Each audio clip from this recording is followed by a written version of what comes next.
주일날은 좀 제가 쉬는 날이었는데 갑자기 벼락을 맞아서 준비를 해가지고 나왔습니다. 김진호 목사님 근황이 좀 궁금하실 것 같아서 먼저 좀 말씀을 드리겠습니다. 지난 수요일 날 CTS 방송국의 모금 방송이 있었습니다. 아침 9시부터 12시까지 3시간 동안 꼼짝 안 하고 방송국 가서 앉아있는 그런 일정을 하시고 나더니 오후에 들어오시면서 얼굴이 좀 이상하다, 병원 좀 데려가 달라고 말씀하셔서 병원을 모시고 왔더니 전에 이렇게 골맞던 자리가 그대로 더 골마 올랐어요. 의사 선생님 말씀이 목사님 약 드렸는데 그거 다 드셨습니까? 그렇게 여쭸더니 아니요, 약 안 먹었어요. 의사 선생님이 당황하셔서 그럼 내 말 안 들을 거면 병원은 왜 오세요? 그냥 집에 계시지. 좀 화가 나셨어요, 의사 선생님이. 되게 혼나셨어요. 그 다음날 아침이 됐는데 눈이 떠지질 않을 정도로 부어버린 거예요. 그래서 긴급하게 연세대학 병원에 연결이 돼서 입원하셔서 이번 주 중에 그 부기가 있는 그 부분 침샘 쪽으로 감염이 된 게 아닌가 의심이 된다고 지켜보면서 수술 날짜가 목요일로 잡혀 있습니다. 큰 수술은 아닌데 전신 마취를 해야 되는 수술이라서 여러분들이 중보기도가 필요합니다. 오늘은 대강절 혹은 대림절이라고 불리는 우리 주님께서 이 땅에 오시기 전 성탄절 전 4주간을 절기로 지키는 그 기간입니다. 이 대강절은 예수님을 기다린다.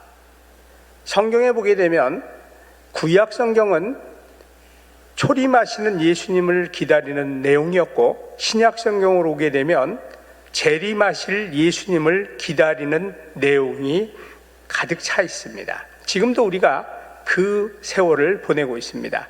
마라나타라는 말이 주 예수여 어서 오시옵소서. 지금도 이 소망을 가지고 우리가 주님을 기다리고 있는데 이 마지막 때를 준비하는 우리가 그럼 어떤 자세로 어떤 마음을 가지고 기다려야 하는가에 대한 이야기를 베드로 사도가 쓴 서신을 통해 함께 나누고자 합니다. 고사성어 가운데 개과천선이라는 말이 있습니다. 고칠 게 허물과 옮길 천 착할 선, 지난 허물을 고쳐서 착하게 되었다, 이런 의미입니다. 우리 그리스도인들은 모두 다 개과천선을 한 사람들입니다. 예수 믿기 전과 예수 믿은 후에 사람이 달라졌습니다. 하나님께서 새롭게 변화시키셨습니다.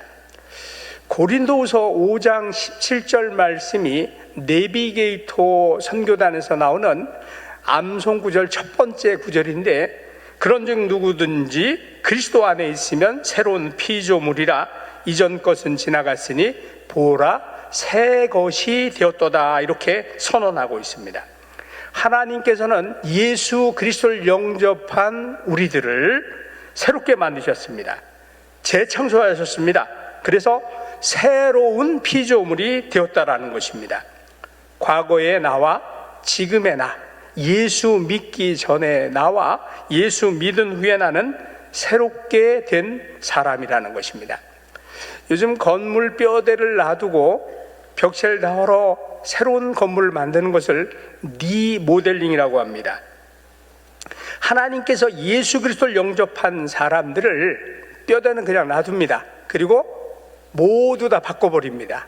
리모델링을 하신 것입니다. 하나님께서는 예수를 영접한 사람들을 리모델링 하셔서 새롭게 만드셨습니다. 사람들의 의도로 된 것이 아닙니다. 사람들의 노력으로 된 것이 아닙니다. 전적으로 하나님의 은혜 가운데 일어난 사건입니다. 신학에서는 이것을 이런 용어로 해석을 합니다. 하나님의 선물이다. 하나님께서 우리에게 주신 놀라운 선물입니다. 이렇게 새롭게 변화된 우리 그리스도인들에게는 이제 새로운 삶을 살라는 명령이 떨어졌습니다. 사도 바울은 에베소서 5장 8절에서 이 사건을 이렇게 설명해 주고 있습니다. 너희가 전에는 어둠이더니 이제는 주 안에서 빛이라. 어둠이 이제 뭘로 바뀌었다고요? 빛으로 바뀌었다. 그럼 우리가 어떻게 살아야 됩니까? 빛의 자녀들처럼 살아야 한다라는 것입니다. 하나님께서는 어둠이었던 우리들을 빛으로 리모델링 하셨다는 것입니다. 그래서 이제는 빛을 발하는 빛의 자녀로 살라고 말씀을 하고 있습니다.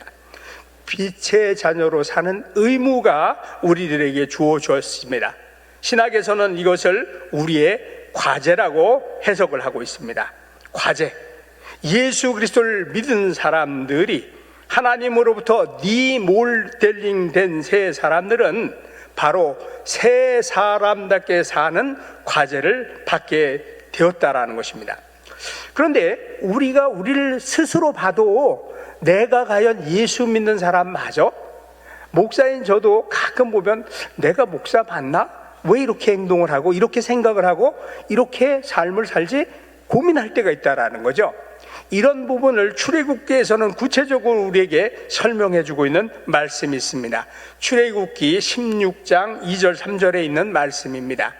이스라엘 자손 온 회중이 그 광야에서 모세와 아론을 원망하여 이스라엘 자손이 그들에게 이르되 우리가 애굽 땅에서 고기 가마 곁에 앉아 있던 때와 떡을 배불리 먹었던 때 여호와의 손에 죽었더라면 좋았을 것을 너희가 이 광야로 우리를 인도해 내어 이 온 회중이 줄여 죽게 하는도다. 하나님께서 430년 이집트에 종살이 하던 사람들을 해방시켜서 자유인이 되게 만드셨습니다. 그런데 먹을 거리가 이제 다 떨어졌습니다. 마실 물도 떨어졌습니다. 배가 고파오니까 자유가 소용이 없어지는 거예요. 자유가 필요가 없어요. 옛날이 그리워졌습니다. 그래서 모세와 아론에게 와서 얘기합니다. 종살이 할 때는 이스라엘 사람들이 주는 것 가지고 먹고 살았으면 됐는데 먹을 거리를 책임져 줬는데 이제는 자유고 뭐고 배고파 죽겠다. 자유인이 되어서 자유롭게 살아야 하는데 자유를 지키지 못하는 그런 삶을 보여주고 있습니다. 우리는 하나님의 은혜로 새 사람이 되었습니다. 그러나 매일매일을 그리스도인답게 사는 것이 쉬운 일이 아닙니다. 옛날 습관이 나옵니다. 옛날 생각이 납니다. 그리스도인이 된 복음적 의미를 잊어버립니다. 유혹에 넘어갑니다. 옛사람처럼 살려고 합니다. 여기에 우리의 어려움이 있습니다. 오늘 본문 말씀도 같은 맥락의 말씀입니다. 초대교회 성도들이 고난이 다가오니까 두려움에 떨기 시작했습니다. 배교자가 나오기 시작했습니다. 교회에 출석하는 사람들도 그리스도인다운 모습을 하나씩 잃어가고 있었습니다. 그때 사도 베드로가 권면을 하고 있습니다. 고난 중에도 그리스도인다운 삶을 잃지 말자, 이런 권면으로 오늘 말씀을 해주고 있는 것입니다. 애플 컴퓨터를 만들었던, 지금은 고인이 된 스티브 잡스가 2005년 스탠포드 대학의 졸업 연설을 하게 되었습니다. 졸업식 연설에서 그는 이런 얘기를 했습니다. 17살 때 어떤 말씀을 하나 읽었는데 그것이 자기의 인생의 큰 전환점이 되었다. 그 말씀은 어떤 내용이었냐면, 하루하루를 인생의 마지막 날처럼 산다면 언젠가는 바른 길에 서 있을 것이다. 스티븐 잡스는 이 말씀을 읽고 감동이 되어서 50살이 되기까지, 그때가 50살 때인데 33년 동안 매일 아침에 일어나서 거울을 보고 자신에게 이렇게 물어봤대요. 오늘 내 인생의 마지막 날이라면 오늘 네가 일과를 짜놓은 거 이거 할 거냐 물어보고, 아니다 싶으면 다른 일과로 바꿔서 예라는 대답, 오늘 나 그렇게 살고 싶어, 그 대답이 나올 때까지 다른 일을 찾았답니다. 인생의 중요한 순간마다 오늘이 내 인생의 마지막 날이라는 사실을 명심하는 사람, 그 사람이 되고 나니까 세상이 다르게 보였다. 그 고백을 스탠포드 대학의 졸업식 연설에서 했습니다. 오늘 본문에도 중요한 구절이 나옵니다. 오늘 우리가 읽었던 본문 베드로전서 4장 7절 말씀을 보게 되면 만물의 마지막이 가까이 왔다라는 겁니다. 주님께서 재림하실 날이 가까워 왔으니까 그리스도인 다움을 잃지 말아라. 사도 베드로는 우리에게 새 사람답게 살 수 있는 중요한 비결을 말씀해 주고 있습니다. 종말이 다가오고 있고 종말을 향해 가고 있는 이 세상 속에서 어떤 삶을 가지고 어떤 것을 기억하고 살아야 하는가에 대한 내용입니다. 사도 베드로는 오늘 본문에서 이 점을 우리들에게 교훈해 주고 있는 것입니다. 우리 성도들이 종말론적인 삶을 살면서 힘써야 할 것이 무엇인가를 가르쳐 주고 있습니다. 세 가지 동사가 나오는데 첫 번째는 우리가 7절 다시 한번 볼까요? 만물의 마지막이 가까이 왔으니 그러므로 너희는 정신을 차리고 근신하여 뭐하라? 기도하라는 겁니다. 우리가 조금만 문제의식을 가지고 세상을 보게 되면, 세상의 여러 현상들을 보게 되면, 야, 정말 만물이 가까웠구나, 주님 오실 날 가까워졌다, 인류 최후의 날이 점점 가까웠구나, 예수님께서 다시 오셔서 세상을 심판하실 날이 멀지 않았다라는 것을 깨닫게 됩니다. 그것도 가까워졌지만 여러분 어떻습니까? 우리가 주님 나라 갈 날도 어때요? 멀지 않았어요. 가수 나훈아 씨가 부른 노래 중에 공이라는 노래가 있는데 그 가사를 보면 참 은혜가 돼요. 100년도 못 사는 인생을 1000년처럼 살 것 같이 그렇게 어리석게 살고 있다라는 거예요. 살다 보면 알게 된다는 거예요. 내가 너무 어리석다는 것. 나만 어리석은 게 아니고 너도 어리석고 모두가 다 어리석은데 그 어리석음이 뭐냐? 내용이 뭐냐? 100년도 못 사는 인생을 영원히 살 것처럼 그렇게 살고 있는 그런 모습을 가지고 있다라는 것이죠. 여러분 한번 곰곰이 생각해 봅시다. 오늘 죽을지 내일 죽을지 여러분 아십니까? 저에게도 충격적인 사건이 한 번 있었습니다. 군대에 있을 때입니다. 저하고 친하게 지내던 선임 마사님이 가끔 저한테 오셔서 상사셨는데 외근 나가시면 저한테 뭐 부탁을 하셨어요. 근데 제가 그 부탁을 들어드리지 못했는데 이분이 그날 공무 나갔다 교통사고로 돌아가신 거예요. 제 마음속에 사람이 살았다고 할 게 아니구나, 그 건강하고 참 튼튼했던 그분이 갑자기 그렇게 돌아가셔서 시신이 되어 돌아오는 그 모습을 볼 때, 야, 하루하루를 우리가 정말 어떻게 살아야 하는가? 여러분 그렇습니다. 요즘 병원에 가보면 젊은 사람, 늙은 사람 필요가 없습니다. 건강했던 사람, 안공한 사람 필요가 없습니다. 가는 순서가 정해져 있지 않더라고요. 어느 날 갑자기 자연재해로 돌아가기도 하고 교통사고로 돌아가기도 합니다. 어제 멀쩡하던 사람이 오늘 시신이 되어서 생명과 죽음은 종이 한 장 차이라는 것을 깨닫게 만듭니다. 언제 우리 주님께서 오실지 알지도 못하고 또 언제 우리가 주님께 갈지도 모르는 이때에 우리는 뭘 해야 하는가? 사도 베드로는 근신하여 기도하라고 얘기합니다. 정신을 차리지 않고 몽롱한 상태에서는 기도할 수 없습니다. 정신을 차려야 기도할 수 있습니다. 예수님께서 겟세마네 동산에서 피곤하여 자고 있는 베드로에게 말씀하십니다. 마가복음 14장 37절 38절 말씀입니다. 같이 한번 읽어볼까요? 돌아오사 제자들이 자는 것을 보시고 베드로에게 말씀하시되 시몬아 자느냐? 내가 1시간도 깨어 있을 수 없더냐? 시험에 들지 않게 깨어 있어 기도하라. 마음에는 원이로되 육신이 약하도다. 여러분, 후에 베드로는 변화하여 깨어 기도하는 종이 되었습니다. 그리고 오늘 우리 본문 가운데 말씀하시는 것처럼 너희는 정신을 차리고 근신하여 기도하라고 권면하고 있습니다. 사도 바울은 로마서 13장에서 우리에게 권면하고 있습니다. 로마서 13장 11절 12절 말씀입니다. 또한 너희가 이 시기를 알거니와 자다가 깰 때가 벌써 되었으니 이는 이제 우리의 구원이 처음 믿을 때보다 가까웠음이라.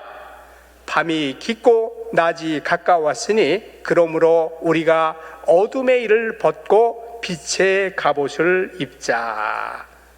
여러분, 이 말씀은 어거스틴이 변화되도록 만든 말씀입니다. 여러분, 그렇습니다. 예수께서 오실 때 가까워졌습니다. 정신을 차리고 근신하여 기도할 때가 되었습니다.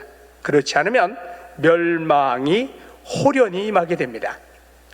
베드로가 우리에게 주시는 권면 두 번째는 사랑입니다. 8절 말씀 볼까요? 4절 8절 같이 한번 읽어봅니다.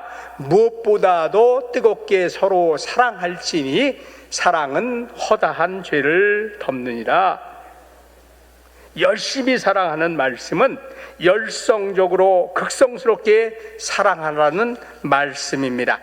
예수님은 마태복음 24장 12절 말씀에서 말세징도를 이렇게 말씀해주고 있습니다. 같이 한번 읽어봅시다.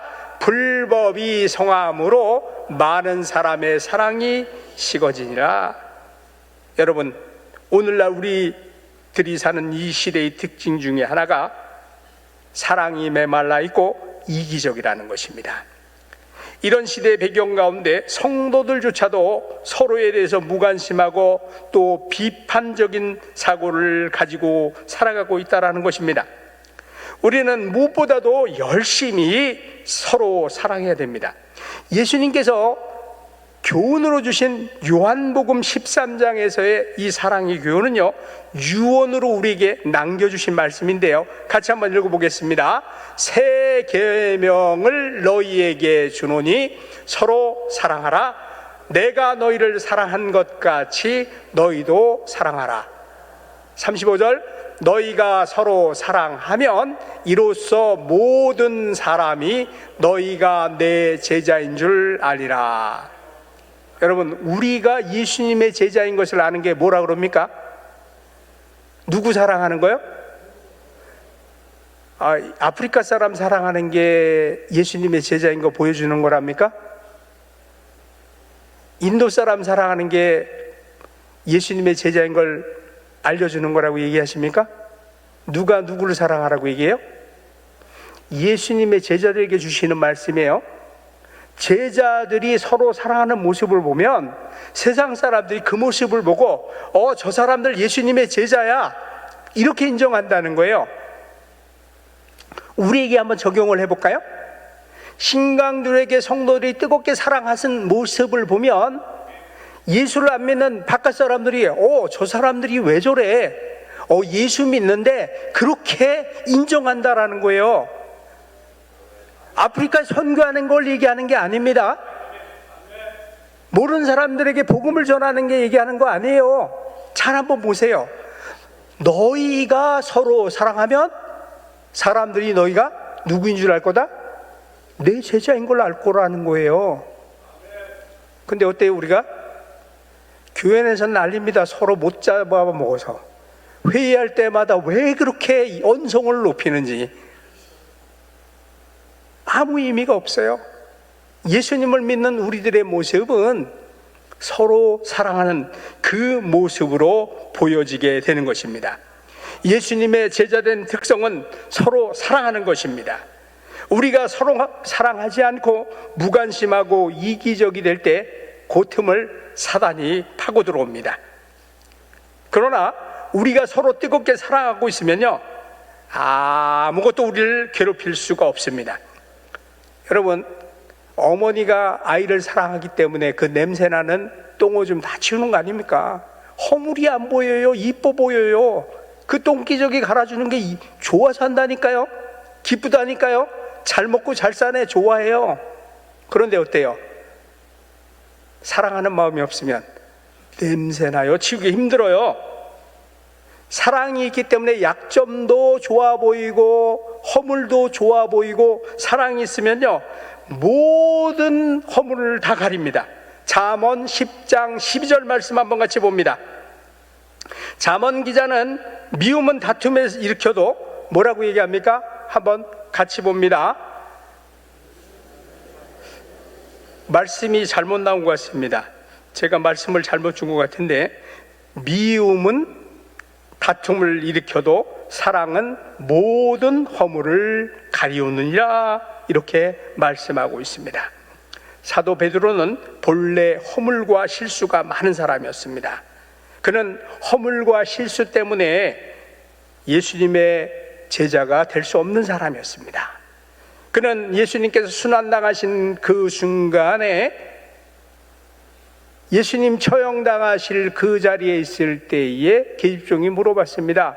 당신 예수님 제자 아니요? 그랬더니 나 예수 몰라요. 그를 본 적도 없어요. 만난 적도 없어요. 나 그 사람 저주해요. 이랬던 베드로예요. 이렇게 3번이나 예수님을 부인했던 그 사람, 사도는커녕 진짜 쓰잘데없는 그런 사람이었습니다. 그런데 예수님은 어떻게 합니까?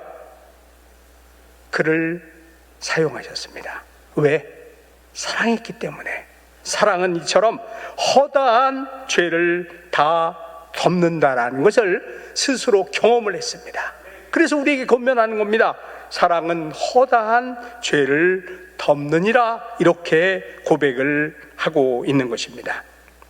그러면 9절 말씀은 사랑의 구체적인 내용을 우리에게 말씀합니다. 뭐냐? 주는 거라는 겁니다. 대접받기보다 대접하는 것이요, 섬김받기보다 섬기는 것입니다. 우리가 자신의 일에 바쁘다 보면 왠지 남에게 관심을 갖기 쉽지 않습니다. 남을 대접하고 싶지만, 섬기고 싶지만 이런저런 이유 때문에 못하는 경우가 많습니다. 그런데요, 다 핑계예요.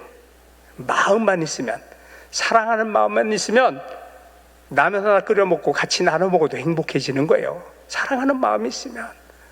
마음이 훨씬 더 중요합니다. 그래서 우리 신광두레교회는 하나님의 사랑이 뜨거워져서 세상 사람들이 보고 저 교회 사람들은 뭐가 달라? 왜 달라? 예수 제대로 믿나 봐. 이런 평가를 들을 수 있는 우리 성도들이 되시기를 주의 이름으로 축원드립니다. 3번째 교훈은 주님께서 우리에게 다가오시는 그날을 바라보면서 선한 청지기로서 서로 봉사라고 말씀하십니다. 10절 말씀 봅니다. 베드로 전서 4장 10절입니다. 각각 은사를 받은 대로 하나님의 여러 가지 은사를 맡은 선한 청지기 같이 서로 봉사하라. 선한 청지기로서 섬기고 봉사하는 삶에 11절에서는 더 구체적으로 얘기합니다. 우리는 하나님께서 우리에게 주시는 은사를 가지고 청지기 정신을 말하든 행동을 하든 모든 것을 하나님의 영광을 위해 섬기고 헌신해야 함을 말씀해 주고 있습니다. 우리 주님께서 다시 오실 그날 우리가 가지고 있는 것을 온갖 종류의 것 다 드러낸들 무슨 의미가 있고 무슨 소용이 있겠습니까? 우리는 모두 다 흙에서 와서 흙으로 돌아갈 존재입니다. 그러므로 진정 다가올 그날, 예수님의 재림의 그날, 혹은 우리가 주님 나라 가는 그날을 바라보는 사람이라면 모든 재능과 은사를 주님의 뜻에 의해 합당하게 쓰이려고 하는 그런 정신을 가지고 살아가게 된다는 것입니다. 그래서 사도 바울께서는 우리에게 이런 권면을 해주십니다. 고린도전서 15장 58절 말씀입니다. 같이 한번 읽어봅니다. 그러므로 내 사랑하는 형제들아, 건실하며 흔들리지 말고 항상 주의 일에 더욱 힘쓰는 자들이 되라. 이는 너희 수고가 주 안에서 헛되지 않은 줄 알미라. 여러분, 우리 주님께서 다시 오실 그 순간에 무엇을 하고 있으면 좋겠습니까? 우리가 주님께 기도하고 있는 그 순간 주님께서 우리에게 오시면 얼마나 좋을까요? 또 우리가 서로 사랑하고 있는 그 순간 주님께서 임하신다면 얼마나 좋을까요? 더 나아가서 우리가 섬김의 본을 받아 우리의 팔을 걷어붙이고 봉사의 띠를 메고 성도들의 발을 씻겨주는, 다른 사람을 섬기는 그 순간에 주님이 재림하신다면 얼마나 좋을까요? 우리의 삶은 제한되어 있습니다. 비록 우리가 사는 동안 우리 주님께서 다시 오시지 않는다 할지라도 인류 종말의 순간이 다가오지 않는다 할지라도 우리 개인적으로 언제든지 주님 앞에 서는 그날이 다가오고 있기 때문입니다. 그럼 오늘 우리는 어떻게 살아야 할까요? 하나님께서는 오늘 우리가 마지막을 맞이하는 결산의 마음을 가지고 살라고 얘기하고 있습니다. 사도 베드로가 권면하는 것처럼 기도하며 주님께서 사랑하신 사람들 나도 열심히 사랑하며 주님이 내게 주신 은사를 가지고 봉사하는 그런 삶, 그런 삶을 살라고 말씀해 주고 있습니다. 그리고 이것이 바로 주님께서 가장 기뻐하는 삶이라고 말씀해 주고 있는 것입니다. 제가 설교를 준비하다가 고훈 목사님 여러분 혹시 아십니까? 안산에서 목회하시다가 작년에 돌아가신 분인데 그분이 시인이세요. 시를 하나 쓰셨는데 참 멋진 시를 써서 여러분들에게 읽어드리려고 적어봤습니다. 제목은 그날 같은 하루를 살고 싶다. 고훈. 죽은 줄 알고 20년 가슴에 묻은 아들 총리되어 나타날 때 이제 나는 죽어도 가도다 감격하고 하루 종일 울었던 야곱과 요셉의 그날 같은 하루. 말씀이 있어 외아들 바치러 모리아산 올라 아들 가슴에 꽂는 순간 아브라함아 이제야 내가 너를 경외하는 줄 알았다 하시며 칼 빼앗으시고 야훼 일에 복 내리신 아브라함과 이삭의 그날 같은 하루. 세상으로 나가 타락하여 허랑방탕하다 거짓골로 아버지 집에 돌아와 아들로 받지 말고 품꾼으로 받아달라고 눈물로 회개하여 잃어버린 것보다 더 많은 것을 아버지에게 다시 받은 탕자의 그날 같은 하루. 믿는 자 핍박하러 갔던 다메섹에서 주님 만나 거꾸로져 육의 눈 멀고 영의 눈 떠 세상 모든 것 배설물로 여기고 이방인의 사도된 바울의 그날 같은 하루. 실패한 사업장에 찾아오신 주님 영접하고 말씀에 의지하여 깊은 곳에 금을 던졌다 만선의 기적 보고 회개하며 모든 것 버려두고 주님 따랐다 대사도가 된 갈릴리 베드로의 그날 같은 하루. 죽어 썩어 장사된 지 나흘 된 무덤에 주님 찾아와 나사로야 일어나라 하심에 시체가 살아나 온 세상 다니며 많은 사람을 주님께 돌아오게 했던 다시 산 나사로의 그날 같은 하루. 너희 중에 죄 없는 자가 돌을 던지라 말씀으로 생명 건지시고 가서 다시는 죄를 범치 말라 말씀으로 가늠하다 현장에서 잡힌 창녀 같은 여자 성녀로 변화시킨 그날 같은 하루를 살고 싶다. 사랑하는 신강들의 성도 여러분, 오늘 어떤 하루를 살고 싶으십니까? 오늘 어떤 하루를 살다가 다시 오실 주님을 맞이하시렵니까? 기도드리겠습니다. 주님께서 주신 귀한 은혜들을 생각합니다.